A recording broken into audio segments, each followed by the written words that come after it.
কলম্বো টেস্টে ব্যাটে বলে লড়াইয়ের মাঝেই হঠাৎ উত্তপ্ত হয়ে উঠল মাঠ। মুখোমুখি হলেন ভারতের যশস্বী জয়সওয়াল ও শ্রীলঙ্কার পেসার আসিতা ফার্নান্দো।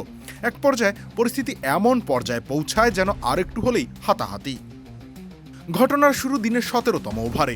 তখন দারুণ ছন্দে ব্যাট করছিলেন জয়সওয়াল। ৪৫ রানে সেট হয়ে যাওয়া ভারতীয় ওপেনারকে আগের ওভারেই ৩টি বাউন্ডারি হাঁকাতে দেখেছিলেন ফার্নান্দো, কিন্তু পরের ওভারেই বদলে গেল গল্প।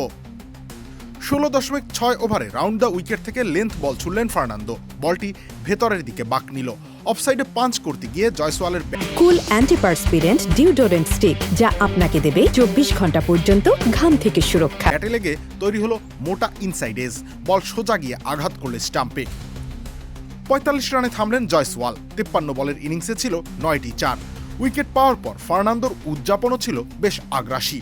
ভারতীয় ব্যাটারকে উদ্দেশ্য করে কিছু একটা বলতেও দেখা যায় তাকে।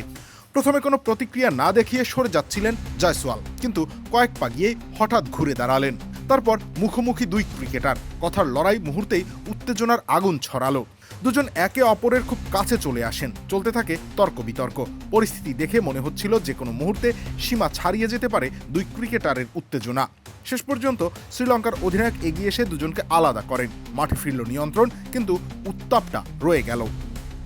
ফার্নান্দোর জন্য অবশ্য জয়সওয়ালের উইকেট ছিল বড় সান্ত্বনা। তার আগের ওভারেই ৩টি চার হজম করা পেসারটি পরের বলেই জবাব দিলেন সবচেয়ে দারুণভাবে, ব্যাটারকে সরাসরি বোল্ড করে।